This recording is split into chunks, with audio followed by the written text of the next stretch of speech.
Então, nossa entrega agora do aplicativo SEO, entrega número 2, nós focamos no banco de dados, na modelagem e finalização do banco de dados para a área de manutenção. Então, de novo, nosso aplicativo trabalha com manutenção, controle de estoque e limpeza de quartos para hotéis de pequeno porte. Até o momento é o que foi aplicado no aplicativo.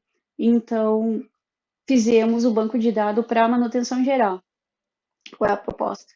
A proposta sempre foi de selecionar áreas ou locais e poder colocar alguma observação naquele local, precisa ser feito X, X e X coisas. Então, abre-se o chamado e o pessoal da manutenção vão ver aquele chamado e vão até lá consertar ou fazer o que for devido. Na primeira entrega, a gente focou no layout, padronização, para que poder conversar melhor com o back-end e com o banco de dados. Então, como a gente finalizou aqui, visualmente, o layout com XML, nós fizemos o checkboxes, nós temos checkboxes aqui, edit input do usuário aqui e alguns botões, tanto para cancelar a ação e salvar a ação. Daqui a gente conversa com um banco de dados. Qual é a proposta? Aqui nós temos o aplicativo rodando em primeiro plano. Vamos aqui em manutenção. A ideia é visualmente ficar assim. Podemos criar então um chamado da área 1 à área 3, por exemplo. Vamos lá. Consertar porta 304. Mandou no quarto 304. E digamos, consertar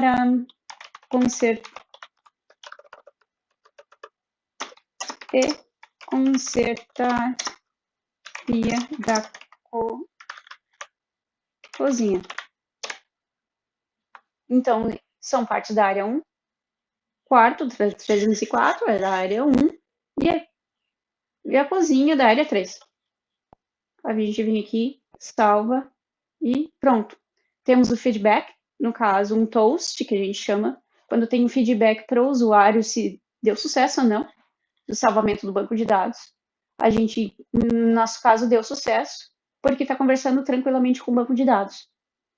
Salvou, no caso, área 1, exatamente como é a proposta inicial aqui do XML, como foi o layout, no front-end, que a gente chama do mobile, quartos e corredores, o nome né, da área, o ID da área e as observações. Todos esses dados,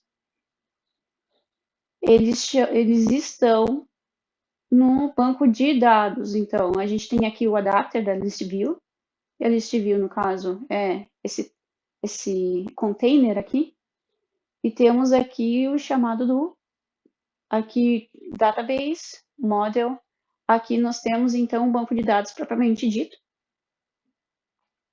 Temos a tabela, aqui modelamos a tabela, criamos ela dentro do banco de dados aqui, SEO chamados.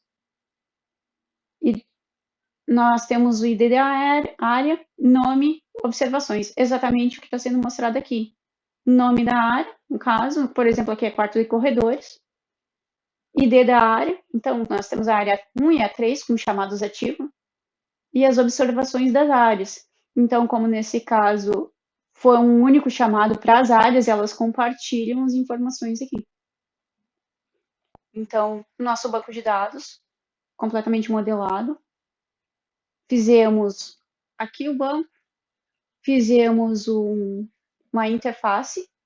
Essa interface, ela, digamos assim, obriga, então, a área de chamados a criar, com base no banco de dados, a salvar, remover e listar as informações do banco de dados. Aqui a gente aplica as informações do banco de dados, nós usamos, então, constantes, aqui para chamar de outras classes, criamos as funções, não só adaptamos, mas a gente também aplica, então, as funções da interface.